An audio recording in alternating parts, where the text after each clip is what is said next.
மௌத்தாகும் வரைக்கும், மரணப்படுக்கை வரைக்கும், மரணத்தை சுவைக்கும் வரைக்கும் என் மனைவியின் குறையை அவள் தாயிடத்தில் கூட சொல்லவில்லை.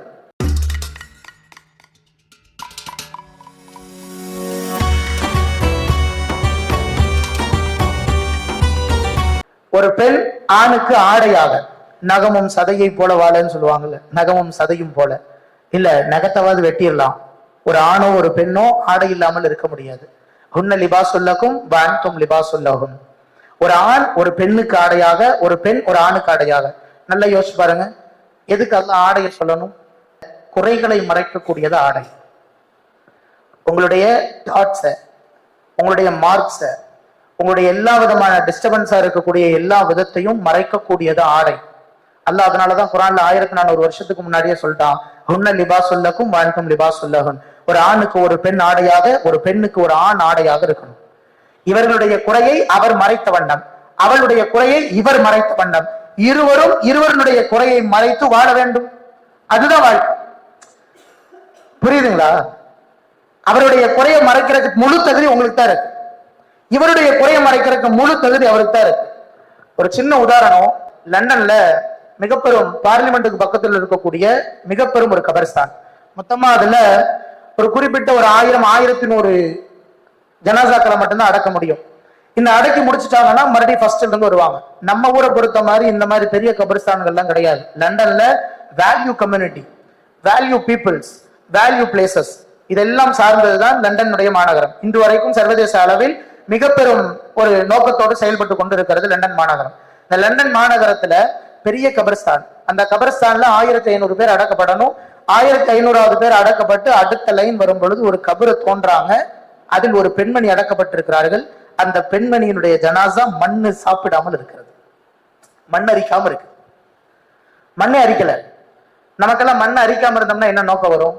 வாழும் காலத்துல நல்லபடியா வாழ்ந்திருப்பாங்களாட்டு இருக்கு, ரொம்பவும் பரிசுத்தமானவரா வாழ்ந்திருப்பாங்களாட்டு இருக்கு அப்படின்னு நம்ம நினைக்க தோணும். அப்படித்தான் எல்லோரும் நினைத்தார்கள். அந்த லண்டனுடைய மிக பெரும் முஃப்தியாக இருக்கக்கூடிய ஹாஜி சாப் அவர்கள் அந்த பெண்ணினுடைய கணவனை கூப்பிட்டு அனுப்புறாங்க. கூப்பிட்டு அனுப்பிச்சாங்க, உங்களுடைய மனைவி என்ன இபாதத் செஞ்சாங்கன்னு கொஞ்சம் சொல்லுங்க. கணவன் சொன்னாரு, இல்ல 5 வக்து தொழுவா, யார் வந்தாலும் சிரிச்ச முகத்தோட உணவு போடுவா, ஒன்னும் அதெல்லாம் ஒன்றும் பிரச்சனை இல்லை. இல்ல உங்க பிள்ளைகளை கூப்பிடுங்க, பிள்ளைகள்ட்ட கேட்கணும். இல்ல எங்களுக்கு பிள்ளைகள்லாம் இல்லை, நாங்க 2 பேர் தான். 2 பேருக்கு மத்தியில அவ்வளவு இணக்கமா இருந்தோம், அவ்வளவுதான். வஃபாத் ஆயிட்டா, அவ வஃபாத் ஆகி ஒரு 20 வருஷம் கடந்துருச்சு. இப்ப வந்து கேட்டீங்கன்னா என்ன செய்யணும்? திருந்து போனாங்க எல்லாரும். 20 வருஷமா மண் திங்காமல் ஒரு உடல் எப்படி இருக்கும்? அல்லாஹ் எப்படி பாதுகாக்கிறான்? உண்மையில் நடந்தது. டைம்ஸ் ஆஃப் இந்தியாவில் அந்த நாட்டினுடைய செய்தியாக போடப்பட்டது, ரொம்பவும் அதிசயமாக பேசப்பட்டது. அந்த பெண்ணை இன்னும் அடக்கப்பட்டு இன்னும் பாதுகாக்கப்பட்டு அந்த கபிரிஸ்தான் இன்னும் அந்த கபர் பாதுகாக்கப்பட்ட வண்ணமாகவே இருக்கிறது. அதில் எது வரைக்கும் யாரும் அடக்கம் செய்யப்படவே இல்லை. அப்போ ரொம்ப பேசிட்டு இருக்கிறாங்க, இவர் எதுவும் சொல்ல மாட்டேங்கிறாரு. கவர்மெண்ட்டும் தலையிட ஆரம்பிச்சிருச்சு. என்னன்னு சொல்லுங்க, உண்மை தெரிஞ்சாலும் எல்லா விதமான கபர்களும் அரிக்கப்பட்டு உள்ள ஒரு துணி, ஒரு பிட்டு துணி கூட இல்லை. எலும்புகளும் அதுவும் ஸ்பைனல் கார்டும் ஒரு சில எலும்புகள் மட்டுமே இருக்குது. ஆனா உங்களுடைய பெண்ணினுடைய உடல் மட்டும் அப்படியே பாதுகாக்கப்பட்ட வண்ணம் இருக்கு. என்னன்னு சொல்லுங்க.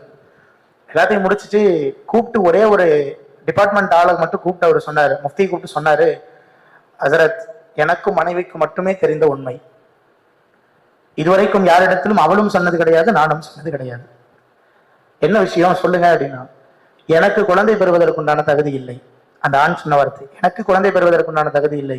இதை என்னுடைய மனைவி இடத்தில் சொன்ன போது அல்லாஹ் ரசூலுமே அறிவான், அதன் பிறகு நீயும் நானுமே அறிவேன், இதை யாரிடத்திலும் சொல்ல வேண்டாம் என்று என் மனைவி சொன்னாள். மௌத்தாகும் வரைக்கும் அந்த அமானிதத்தை அவள் பாதுகாத்தாள். நான் மௌத்தாகும் வரைக்கும், மரணப்படுக்கை வரைக்கும், மரணத்தை சுவைக்கும் வரைக்கும் என் மனைவி என் குறையை அவள் தாயிடத்தில் கூட சொல்லவில்லை. ரொம்பவும் அநியாயம். எங்கள் இருவரையும் பார்த்து எங்களுடைய குடும்பங்கள் சந்தோஷ பெருமிதம் அடைந்தது. அவ்வளவு நேர்த்தியாக நாங்கள் 2 பேர் இருந்தோம். ஒருவேளை அந்த காரணத்தினாலாவது அல்லாஹ் அவரை பாதுகாக்கிறானோ என்னவோ என்று எனக்கு தெரியவில்லை அப்படின்னு அந்த கணவன் சொல்லி முடிக்கிறார்.